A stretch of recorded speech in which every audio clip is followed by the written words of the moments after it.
The cargo docks of Nexus 7 smelled like oil, rust, and 100 different alien species. Yuna walked quickly through the crowded corridors, her boots clicking against the metal floor. She carried a bag of medical supplies over her shoulder. It was a simple supply run, nothing more. She had done it 100 times before. The station was busy today. Merchants shouted in languages she did not understand. Machines beeped and hummed. Cargo containers floated past on hover platforms. Yuna kept her head down and walked faster. She wanted to get back to the ship before dinner. Then she heard it. A sound that made her stop. It was low and sad, like wind crying through broken glass. She turned her head and looked toward the sound. At first, she did not understand what she was seeing. There was a crowd of aliens standing in a circle, but they were not helping anyone. They were just watching.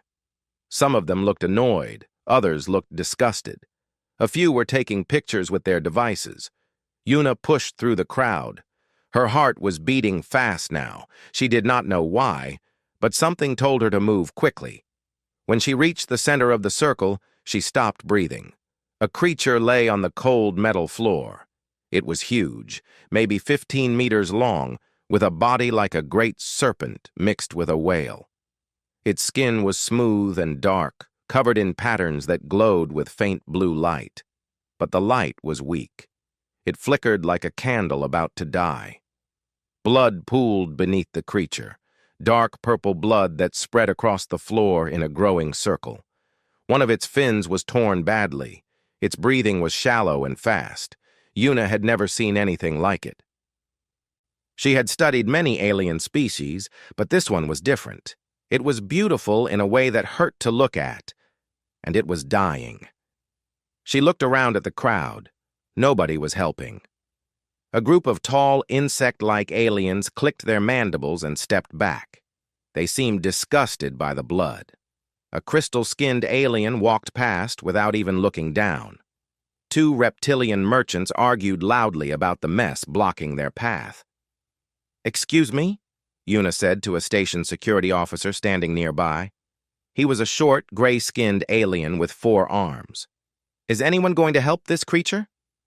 The officer looked at her with bored eyes. "Not our problem. It belongs to a Grell trader. He abandoned it after the cargo accident. Said it was too expensive to fix." "Abandoned it? It is dying." The officer shrugged with all 4 shoulders. "It is just a Lumari. They are beasts. Not very smart. Not worth much unless they are healthy."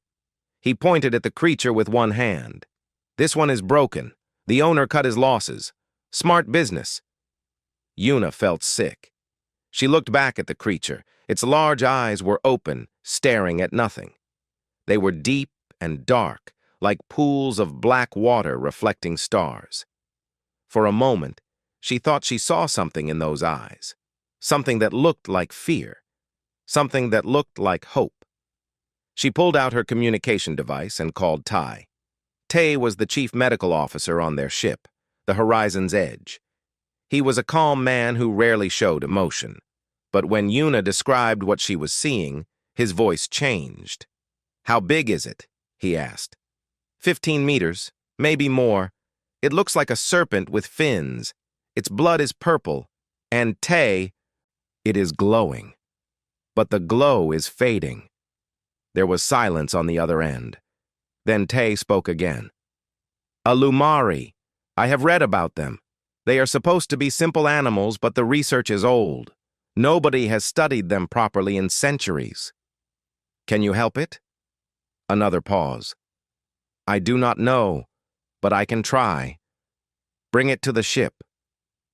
Yuna looked at the massive creature, then at the crowd of aliens who refused to help. She knew this would cause problems.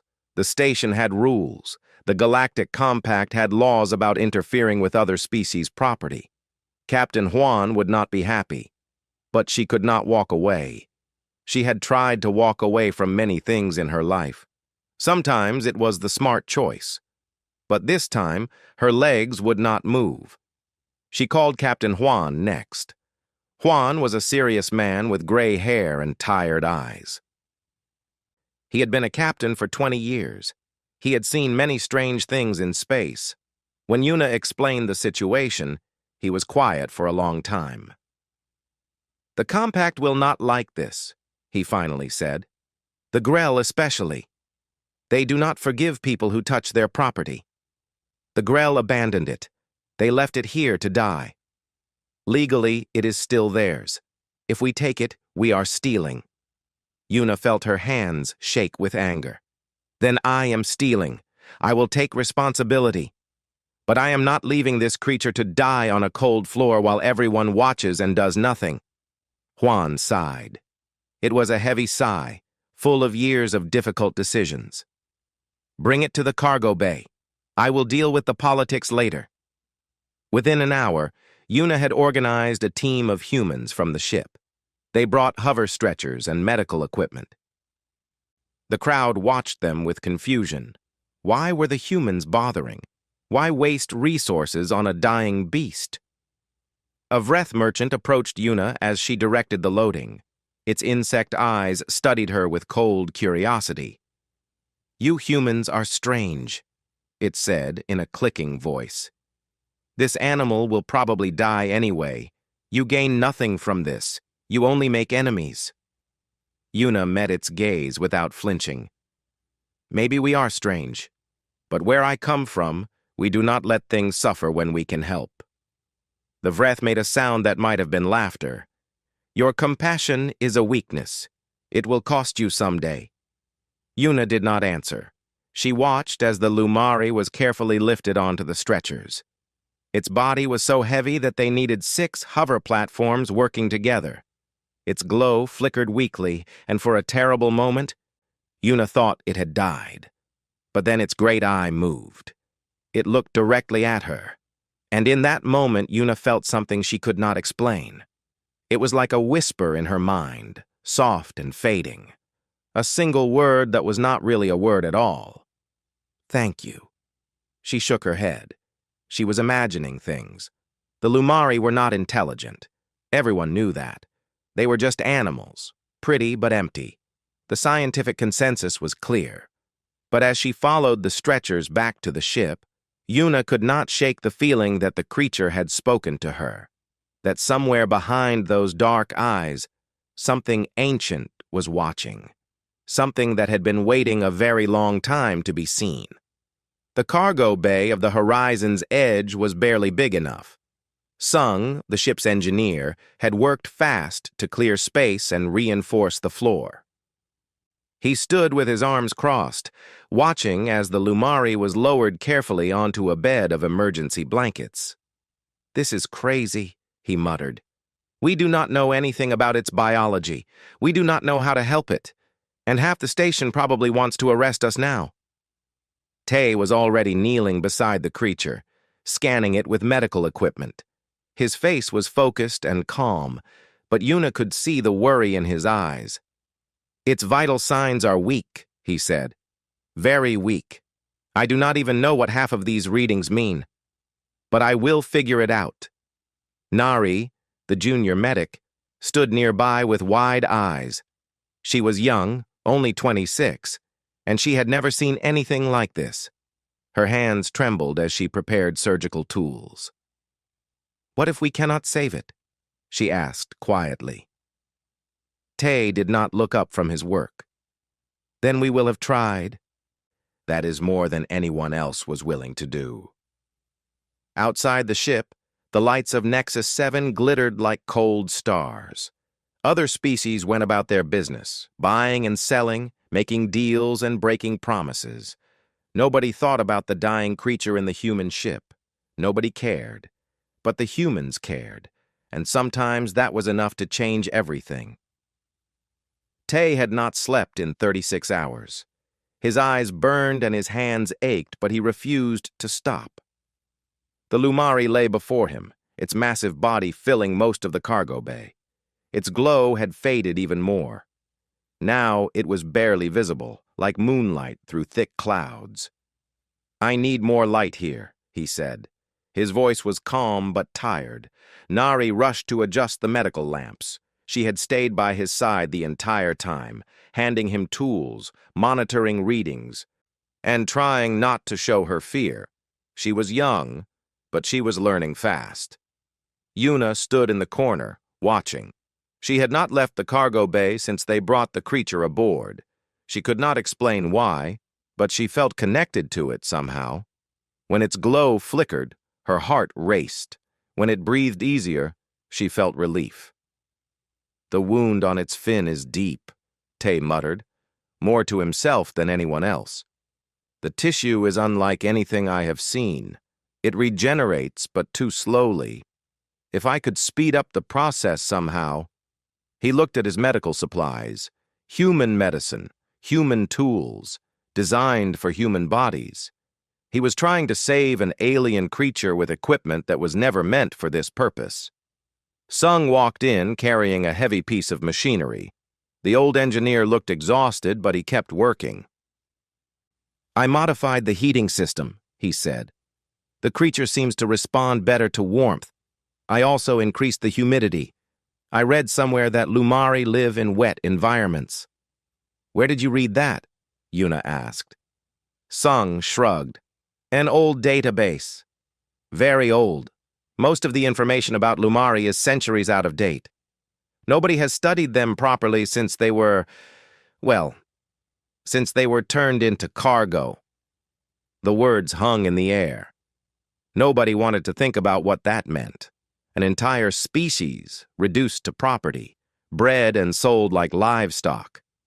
It was a dark part of galactic history that most species preferred to forget.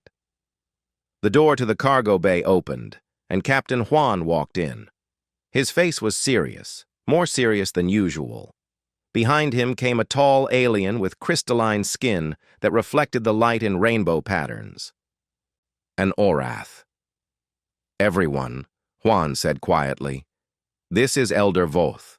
He is a diplomat from the Orath delegation. He wanted to speak with us."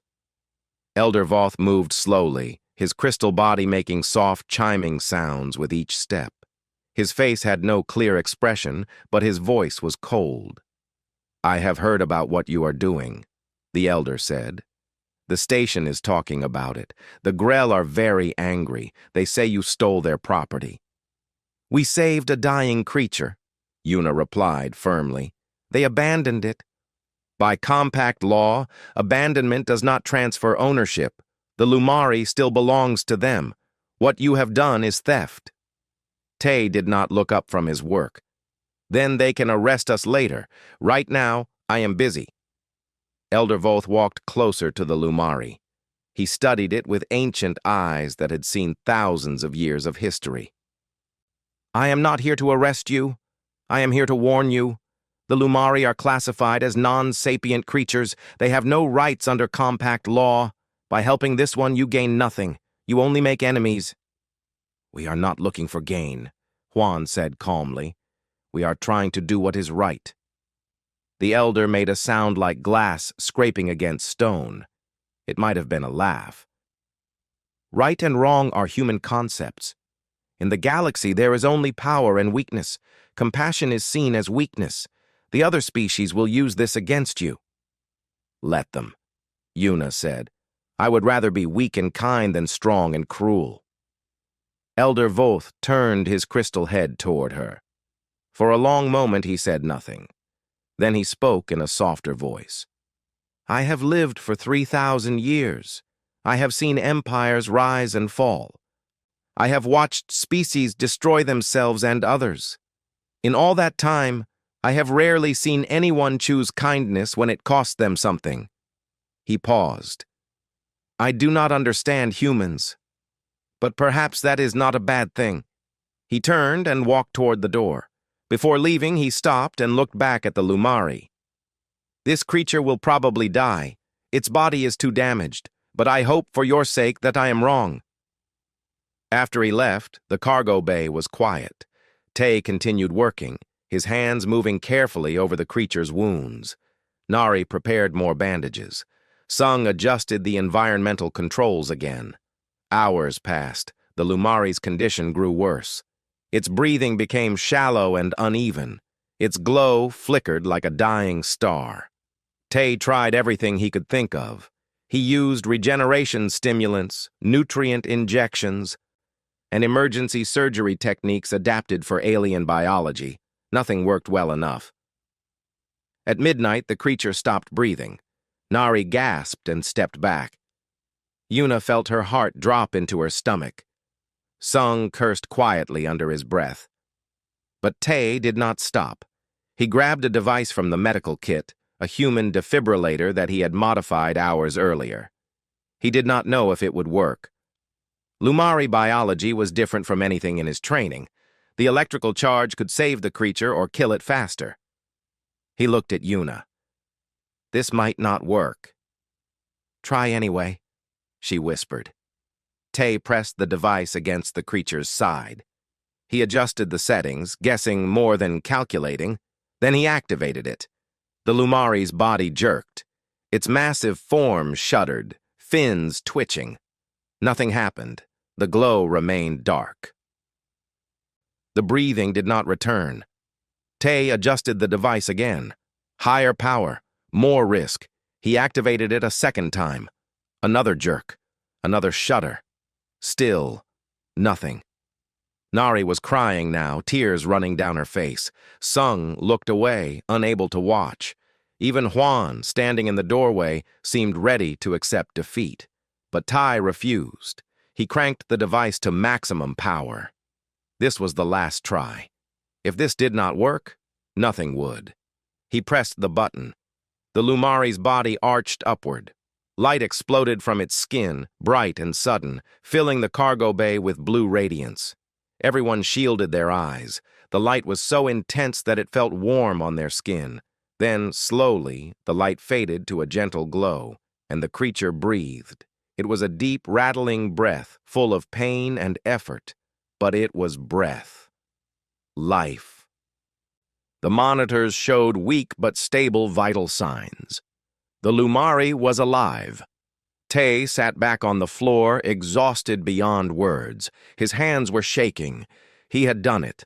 Against all odds, with the wrong equipment and no proper training, he had brought the creature back from death. Yuna knelt beside the Lumari's head. Its great eye opened slowly, focusing on her face. The glow in its skin pulsed gently, like a heartbeat made of light. And then something impossible happened. Yuna felt a warmth in her mind. It was not words, not exactly. It was more like a feeling, a presence, gratitude, wonder, pain, hope, all of it mixed together, flowing into her thoughts like water into a glass. She heard a voice that was not a voice. It said, "You stayed." Yuna's eyes widened. She looked at Tai, then at Nari. "Did you feel that?" Nari nodded slowly, her face pale. Something touched my mind. Like a whisper." Tay was staring at the creature with new understanding. "The research was wrong," he said quietly. "The Lumari are not simple animals. They never were. They can think. They can feel. They can communicate." "Then why does nobody know this?" Sung asked. Tay's face darkened. "Because someone made sure nobody would find out. You cannot enslave a species if people believe they are intelligent, so the truth was buried. The Lumari were silenced." The creature's glow pulsed again. Another wave of emotion washed over them. This time, it was different. This time, it was sorrow. Ancient, deep sorrow that seemed to stretch back thousands of years. Memories of loss, of voices going quiet, of songs forgotten. Yuna reached out and placed her hand on the creature's skin. It was warm and smooth, like touching living silk. "We hear you," she whispered. "We finally hear you." The Lumari closed its eye and rested. Its glow stabilized, still weak but steady. For the first time since they found it, the creature seemed peaceful. Captain Juan watched from the doorway, his arms crossed. He knew there would be consequences for this. The Grell would demand justice. The Compact would have questions. Other species would call humans foolish and weak. But as he watched his crew tend to the wounded creature, he felt something rare: pride. Not the kind that came from winning battles or making deals, the kind that came from doing something good simply because it was good. "Get some rest," he told Tay. "All of you. Tomorrow will be difficult." Tay nodded, but did not move. He stayed beside the Lumari, monitoring its condition through the night. Outside the ship, the cold stars of the nebula glittered in the darkness. Somewhere out there, in the vast emptiness of space, something ancient was stirring. Something had felt the Lumari's pain and the human response. Something was beginning to wake up. But the crew of the Horizon's Edge did not know this yet. They only knew that they had saved one life against all odds and expectations. And sometimes, that was enough. 7 days had passed since they saved the Lumari. Yuna had given it a name, Buell, which meant star in the old Korean language. It fit perfectly. The creature's glow had grown stronger each day, shining like captured starlight beneath its dark skin. Buell was healing. Its torn fin had begun to regenerate, new tissue growing slowly but steadily. It could move now, shifting its massive body in the cargo bay and lifting its head to look around. And every day, its ability to communicate grew stronger. Bora sat cross-legged on the floor, facing the Lumari. She was the ship's psychologist and communications specialist, a woman with gentle eyes and endless patience. For 3 days now, she had been working to understand Buell's language. "It is not really language as we know it," she explained to the others gathered around her. "The Lumari communicate through light patterns, emotional projections, and something like telepathy. But it is very subtle, like listening to music that is almost too quiet to hear." "Can you understand what it is saying?" Tay asked. He had finally started sleeping again, though he still checked on Buell every few hours. Bora nodded slowly. "Some of it. Buell has been sharing images, feelings, memories. It is fragmented like pieces of a broken mirror, but I am starting to see the picture." She turned back to Buell and closed her eyes. The creature's glow pulsed gently, rhythmically. Bora breathed deeply, opening her mind to the connection. What she saw made her gasp. Stars. Thousands of stars stretching across an endless sky, and moving among them like living light were the Lumari. Not one or two, but countless numbers. They swam through the void of space itself, their bodies glowing in harmony. And they were singing. It was not sound, not exactly, but something that resonated through the fabric of reality itself, a song of existence, of connection, of joy. Then the vision changed. The stars grew dark, the song grew quiet. Lumari were being captured, chained, pulled from the sky and locked in metal boxes. Their glow faded. Their voices fell silent. Generation after generation, they forgot how to speak. They forgot who they were. Bora opened her eyes. Tears were streaming down her face. "They were not always like this," she whispered. "The Lumari were once a great species, ancient and intelligent. They traveled between stars before any of us had left our home planets. They were the first to sing across the galaxy." "What happened to them?" Yuna asked softly. "The other species happened. The Lumari were peaceful. They had no weapons, no wars. When the younger species found them, they saw only resources. Beautiful creatures that could be captured and sold. Pets for the wealthy. Cargo for the traders." Bora wiped her eyes and continued. "Over centuries, the Lumari were bred into submission. The ones who could think clearly were killed or isolated. Only the quiet ones survived. Eventually, the truth was forgotten. Everyone believed they were just animals. Even the Lumari themselves forgot. But Buell remembered," Kai said from the doorway. He was the security chief, a large man with watchful eyes. He had been skeptical at first, but even he could not deny what was happening in the cargo bay. "No," Bora said. "Byul did not remember. Byul was born in captivity, raised as property. But something in our compassion woke something inside, a dormant part of Lumari biology, neural pathways that had been sleeping for generations." Byul's glow brightened. Another wave of images flowed into Bora's mind. She saw Yuna kneeling beside the dying creature on the station floor. She felt the confusion, the fading hope, and then the shock. Someone had stopped. Someone had cared. "We triggered the awakening," Bora said. "By treating Byul as a person, not property, we activated something that had been buried for thousands of years." The cargo bay was quiet. Everyone was processing what they had heard. An entire species, enslaved and silenced, reduced to mindless beasts through centuries of cruelty. It was almost too horrible to believe. Then Kai spoke again, his voice tense. "There is something you should all see." He led them to the bridge, where Captain Juan was already waiting. On the main screen, a pattern of lights blinked in the darkness of space. It was faint but steady, coming from somewhere deep in the Valoran Nebula. "We started receiving this signal 2 days ago," Juan said. "At first we thought it was interference. But Bora, take a look at the pattern." Bora studied the screen. Her face went pale. "It matches Byul's light patterns. It is the same language." "Something is out there," Sung said quietly.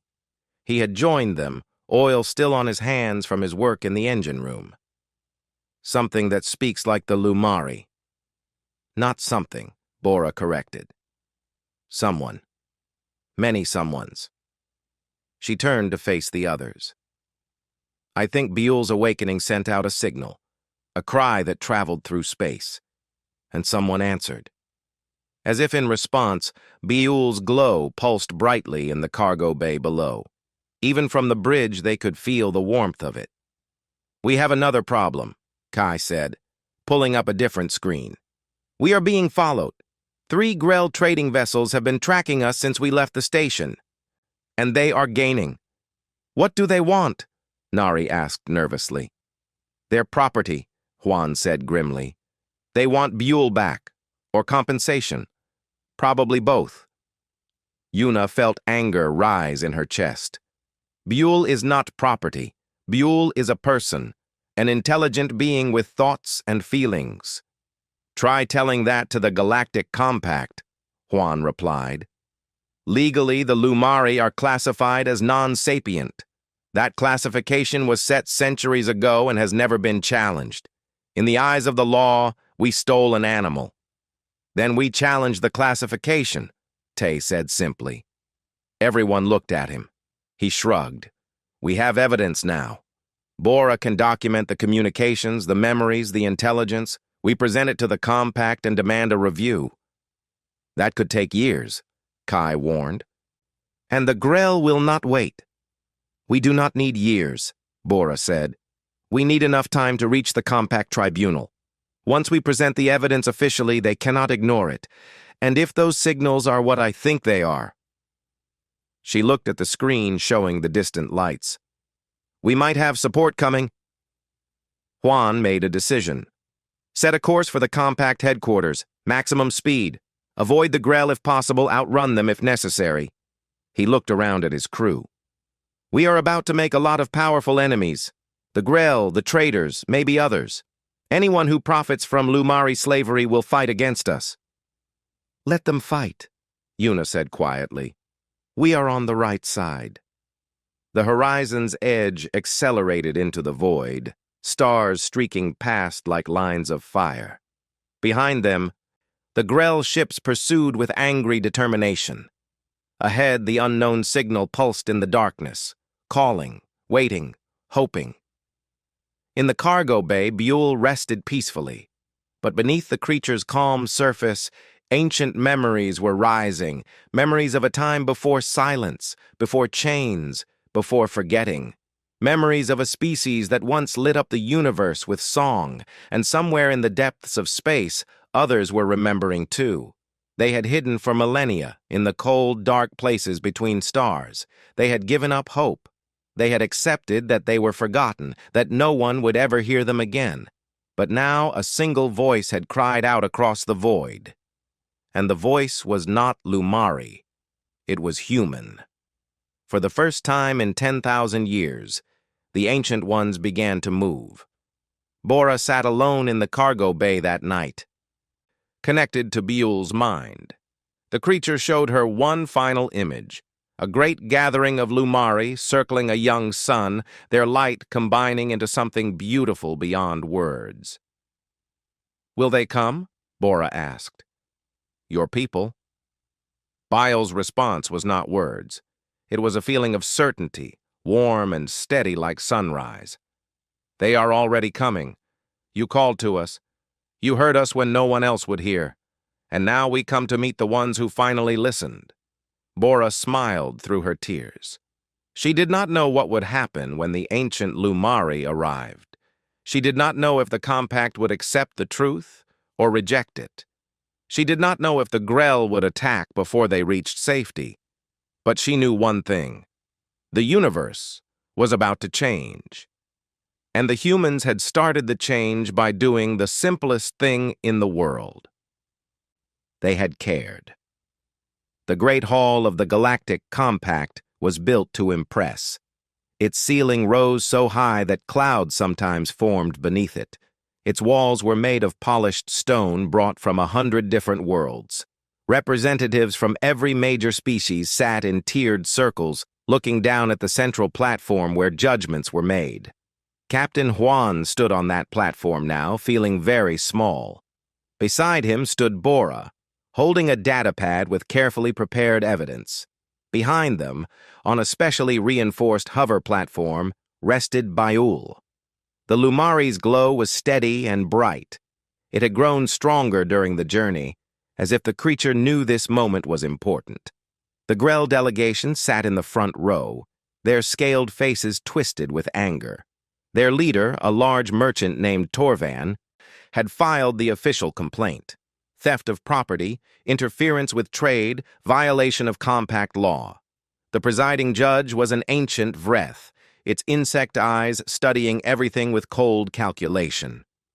"We will begin," it announced, its voice echoing through the hall. "The Grell Trading Consortium has brought charges against the human vessel Horizon's Edge. Captain Juan, you stand accused of stealing Lumari property valued at 300,000 credits. How do you respond?" Juan spoke clearly. "We did not steal. We saved a dying creature that had been abandoned." Torvan rose from his seat, scales rattling with indignation. "Abandoned. I set the creature aside temporarily while arranging transport. These humans took it without permission. This is theft, pure and simple." "You left it bleeding on the floor for hours," Una called out from the observation area. "You told station security you did not want it anymore." "Silence from the gallery," the judge ordered. "Captain Juan, do you deny taking the Lumari without the owner's consent?" "I do not deny it, but I argue that the Lumari should never have been property in the first place." Murmurs rippled through the hall. This was unexpected. Most species did not question the established order. The classification of Lumari as non-sapient creatures was established 4,000 years ago, the judge said. "It has never been successfully challenged. On what basis do you make this claim?" "On the basis of new evidence." Juan gestured to Bora. "Our communications specialist has been in direct mental contact with the Lumari. She will present her findings." Bora stepped forward nervously. She had never spoken to such a large audience, let alone one that included the most powerful beings in the galaxy. But she thought of Buell, of the memories they had shared, and her fear became determination. "Honored delegates," she began, "I have spent 3 weeks establishing communication with the Lumari known as Buell. What I have discovered will change everything we think we know about this species." She activated her datapad, projecting images and data into the air above the platform. Charts showing brain activity, recordings of light patterns translated into meaning, fragments of memories rendered into visual form. "The Lumari are not animals," Bora said firmly. "They are an ancient, intelligent species with a complex language based on light and telepathic projection. Their ancestors traveled between stars before any of our civilizations existed. They had art, culture, and songs that spanned galaxies." Torvin laughed, a harsh barking sound. "Convenient claims from a species trying to avoid punishment. Where is the proof that these are not fabrications?" "The proof stands before you," Bora replied. She turned to Bayul. "With your permission, I would like to demonstrate." Bayul's glow pulsed in agreement. Bora took a deep breath. "I am going to open a connection. I want everyone in this hall to feel what the Lumari experienced, their history, their pain, their truth." "This is highly irregular," the judge began. But Bayul had already started.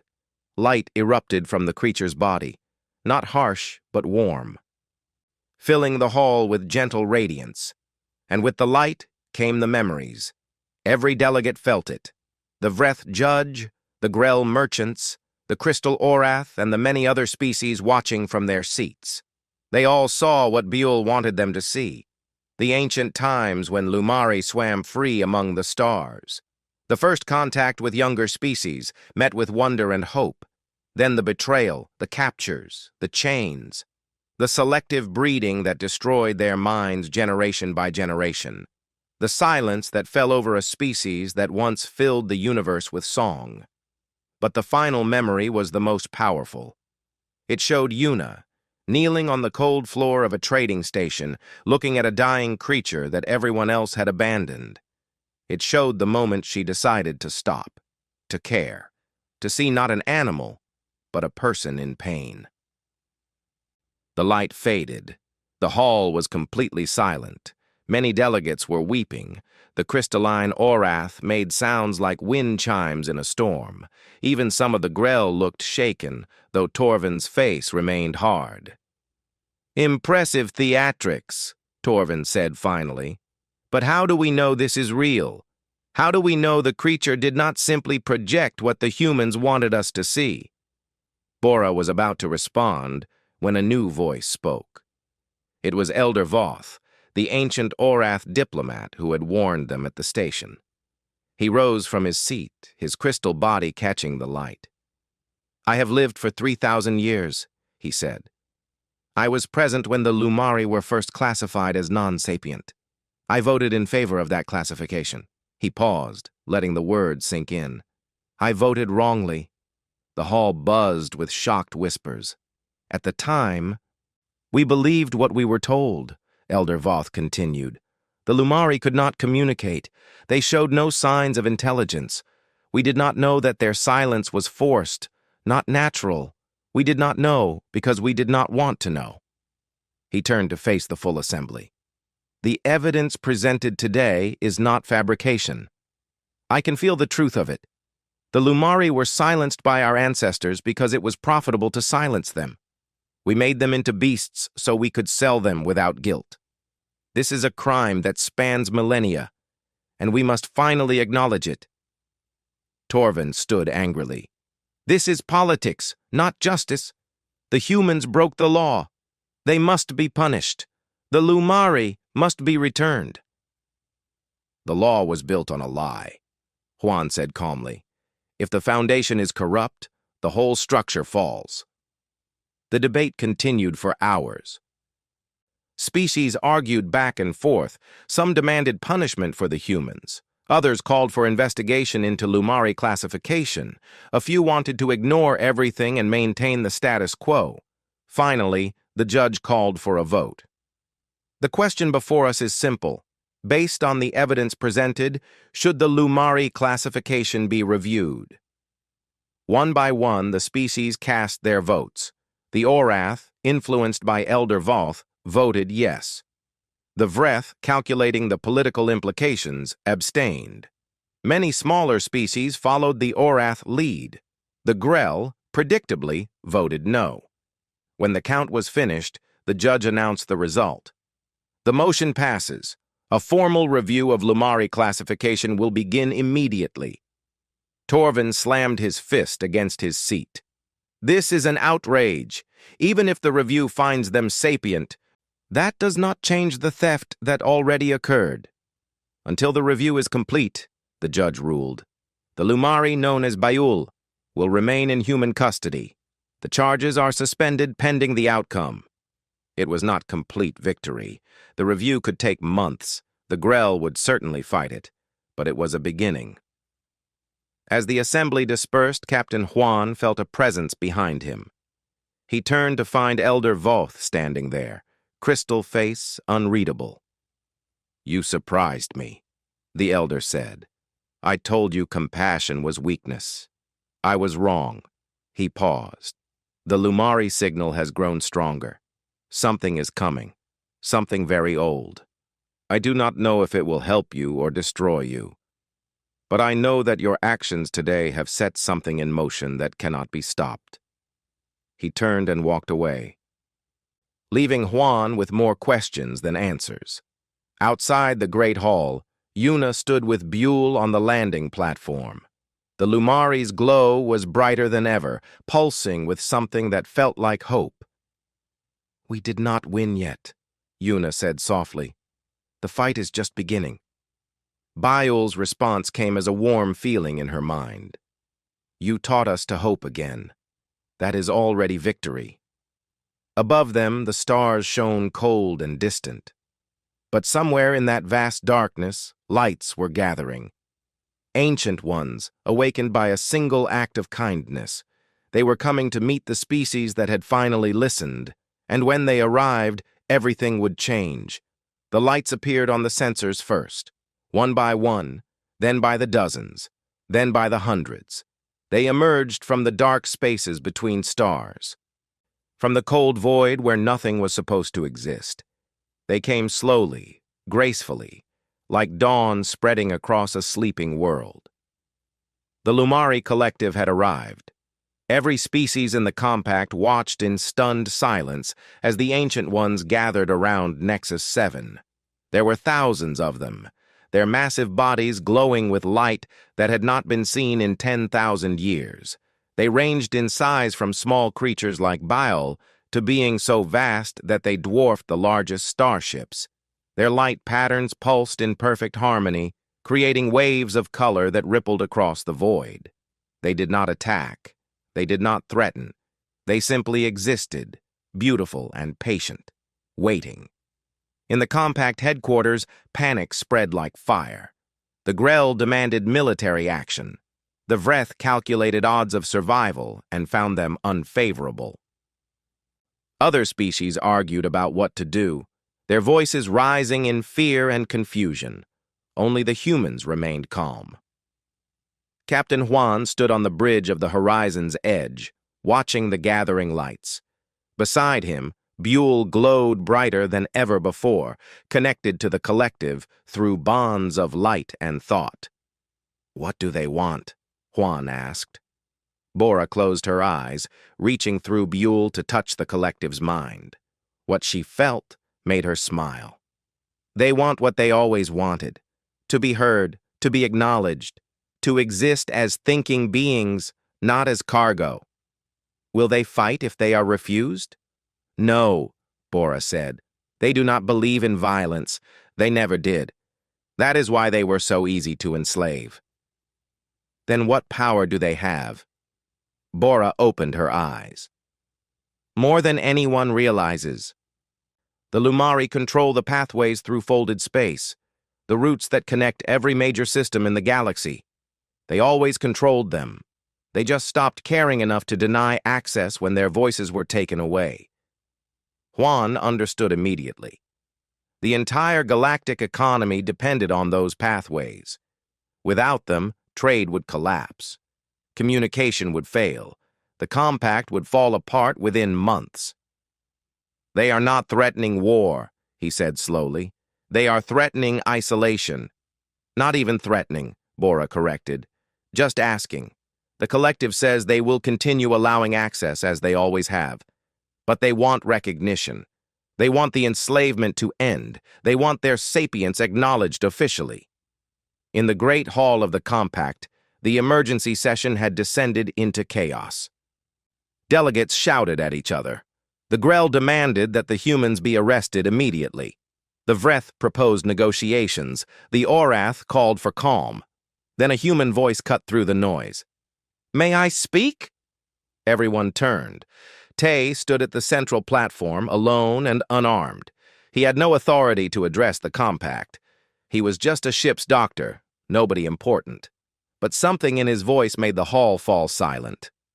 "I am not a diplomat," Tay said simply. "I do not understand politics or trade agreements or ancient laws.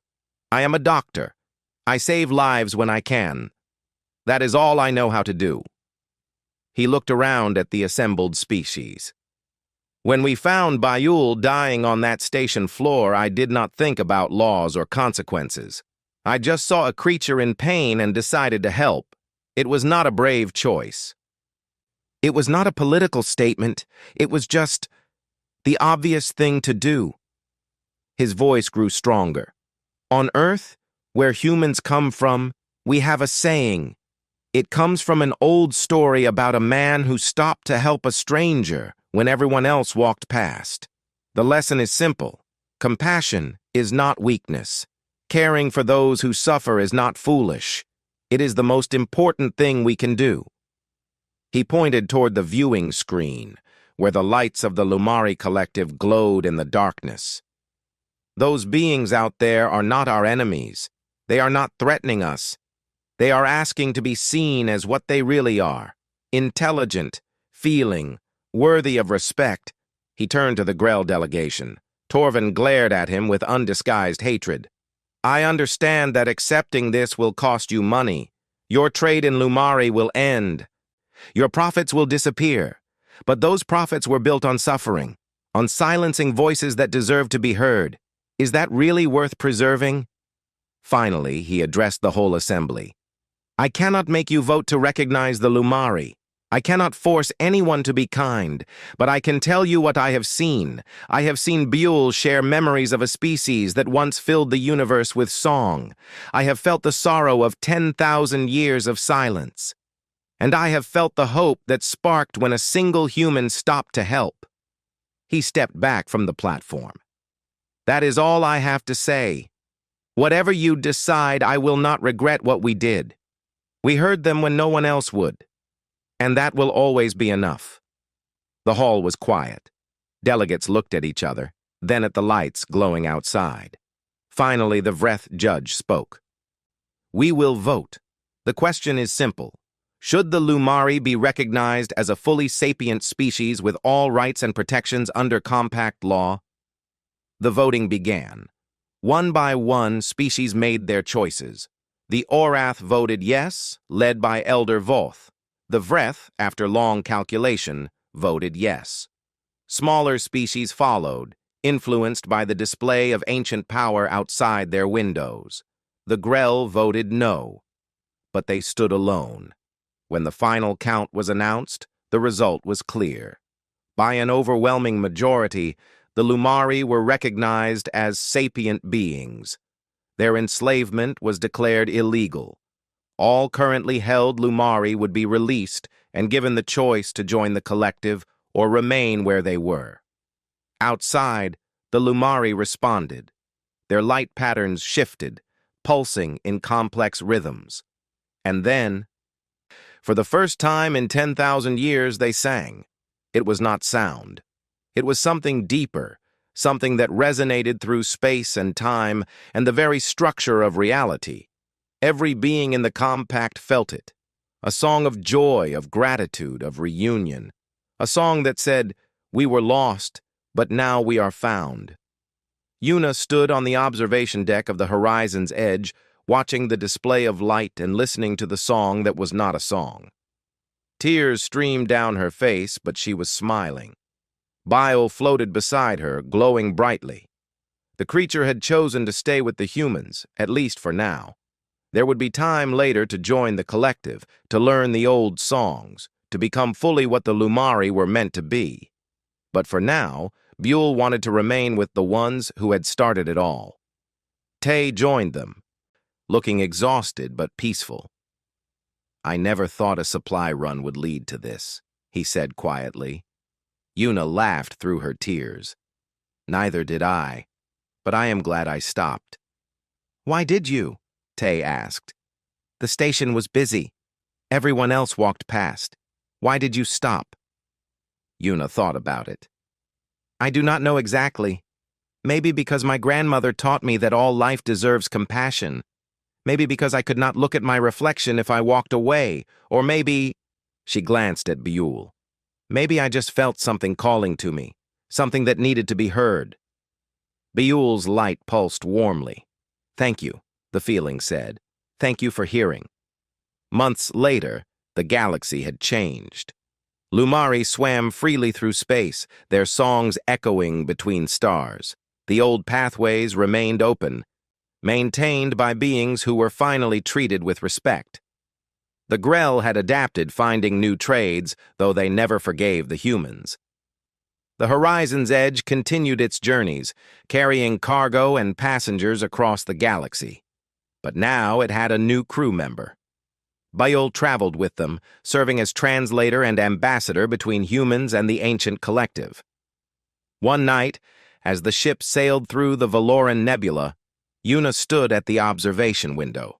Buell floated beside her, their glows reflecting off the glass. "Do you ever wonder," Una asked, "what would have happened if no one had stopped?" Buell's response came as a feeling, deep and sad. "We would have died alone. All of us. Not just me, but the hope of my people. You did not just save one life. You saved our future." Una placed her hand against the glass, looking at the stars. "I like to think someone would have stopped eventually. Perhaps, but someone did not. You did, and that is what matters." Captain Juan's voice came over the intercom. "Setting course for the next destination. Everyone prepare for fold travel." The ship hummed as its engines powered up. Outside, the stars began to stretch and blur, and somewhere in the depths of space, the Lumari sang their ancient songs again. Songs of gratitude, songs of hope, songs that told the story of a species that was dying until a group of strange, soft, compassionate creatures stopped to help. The humans, the ones who heard, and in the vast gallery of galactic history, that story would be remembered forever. Not because it was dramatic or heroic or powerful, but because it was kind. Sometimes that was all the universe needed.